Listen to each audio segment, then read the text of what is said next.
রাতে দুধ পান করলে কি উপকার হয়? প্রতি রাতে ঘুমাতে যাওয়ার আগে 1 গ্লাস দুধ খেলে শরীরের কোলেস্টেরল লেভেল অনেকটাই কমে এবং শরীর সুস্থ থাকে। খারাপ কোলেস্টেরল কমিয়ে ভালো কোলেস্টেরলের মাত্রা বৃদ্ধি করে। গরুর দুধ ভিটামিন এ, ডি এবং ক্যালসিয়ামে সমৃদ্ধ, যা আমাদের হৃদযন্ত্রকেও সুস্থ রাখতে সাহায্য করে।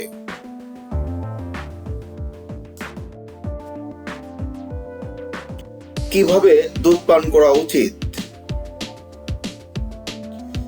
যাদের রাতে ঘুম হয় না তারা ঘুমানোর আগে গরম দুধ খাবেন। যাদের পেট ফাঁপা, গ্যাস্ট্রিক, বুক জ্বালা, পেট জ্বালা ইত্যাদি সমস্যা আছে তারা ঠান্ডা দুধ খাবেন। তাছাড়াও ঠান্ডা দুধ মেদ কমাতে সাহায্য করে। যাদের ঠান্ডা লাগার সমস্যা নেই তারা সকালে খালি পেটে ঠান্ডা দুধ খাবেন। এতে শরীরের যে পানির ঘাটতি আছে তা পূরণ হবে।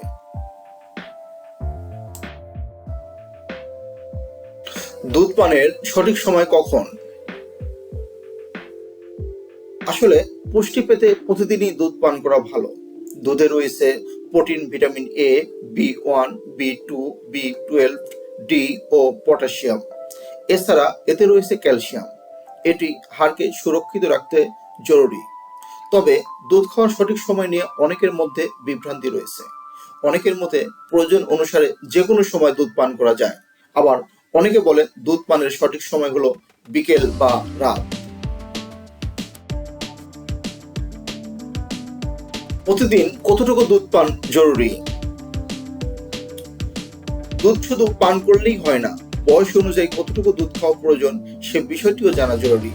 1 থেকে 10 বছর 100 ml, 11 থেকে 18 বছর 200 থেকে 250 ml, 19 থেকে 50 বছর 200 ml, 50 থেকে 60 বছর বয়সে 200 ml, 70 বছর বয়সের লোকদের প্রতিদিন 230 থেকে 250 ml দুধ খাওয়া প্রয়োজন।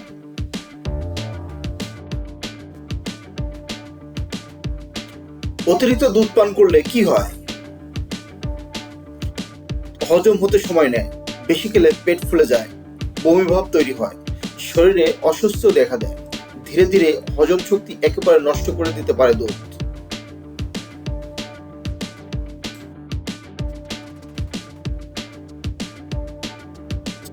ভিডিওটি যদি ভালো লেগে থাকে তাহলে অবশ্যই লাইক করুন, চ্যানেলটি সাবস্ক্রাইব করে আমাদের সঙ্গেই থাকুন।